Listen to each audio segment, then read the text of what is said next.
Welcome, lords and ladies, to Starfinder Spectacular Species. I am your humble host, the Goat King, and today we revisit the Astriapi.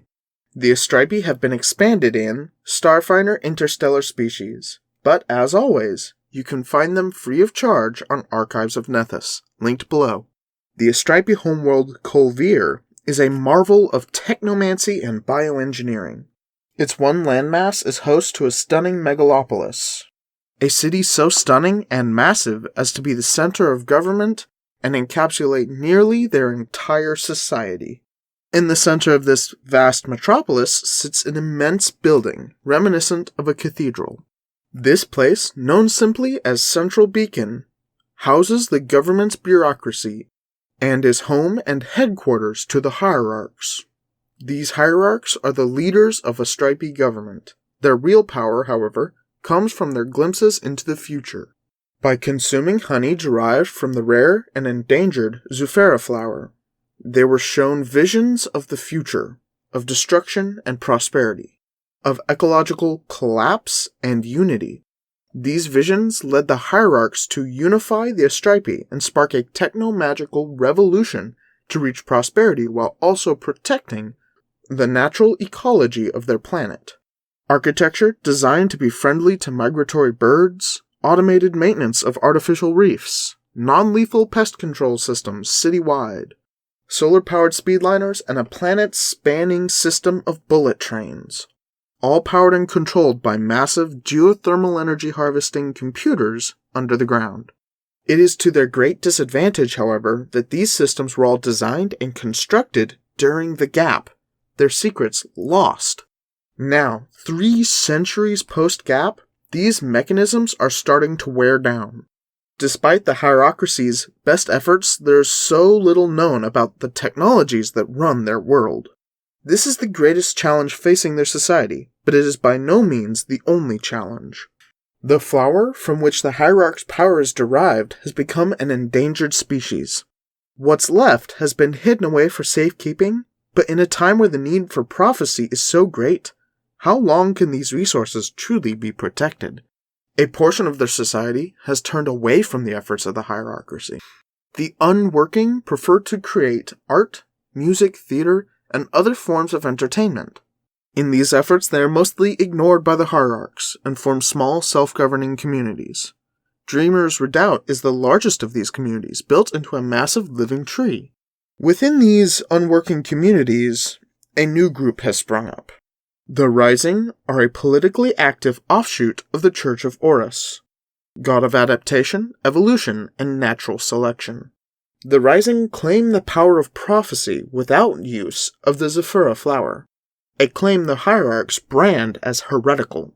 The visions reported by the Rising show the hierarchs' overreach as being the cause of a coming environmental collapse. If these visions are true, it's no surprise why some members of the Rising have taken to violence. Using new weapons like the collapsible Vivara rifle, the subtle singing stinger, and panic grenades filled with a hallucinogen derived from the Zufera flower. With all of this happening above them, who is the average Astriapi, and what is their life like? Astriapi spend their larval childhood being instructed and monitored in broods of hundreds of family and neighbors. Before pupation, each larva is given an evaluation, a report on their skills and development, as well as a suggested career path.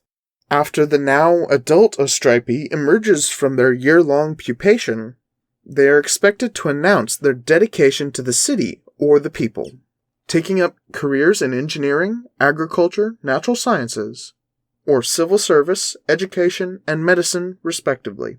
So long as these Astriapi serve, they are given lodging, food, and a decent salary. Though this service often requires the Astriapi to travel or commute regularly, many find the salary sufficient to allow them to pursue personal goals. The unworking, those that don't choose to join service to the city or people, are left mostly alone to market their skills and talents to the free market. The unworking are often the first to be exploited by criminal elements due to their less stable financial situations. From an outside perspective, the Astriapi can be dogmatically theocratic. They maintain a hierarchy in the bounds of their family homes, and their work environments are often governed by a caste system. This is an effect of their societal structure, as Astriapi who take to the wider galactic environment display more individual and varied behavior. Astriapi carve symbols into their exoskeletons much like soft-skinned species use tattoos. But the designs favored by residents of Kolvir are almost exclusively religious or geometric in nature.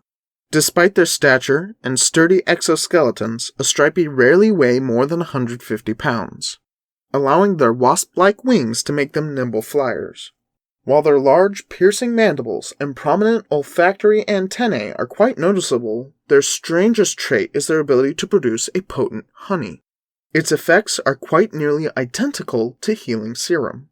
When building an Astriapi character, I would typically lean into their flight, dexterity, and wisdom with a ranged attack-based spellcaster, though their mandibles do inspire the idea of a melee build despite their low strength. Make sure to share your build ideas down in the comments. Thank you for tuning in to Starfinder Spectacular Species.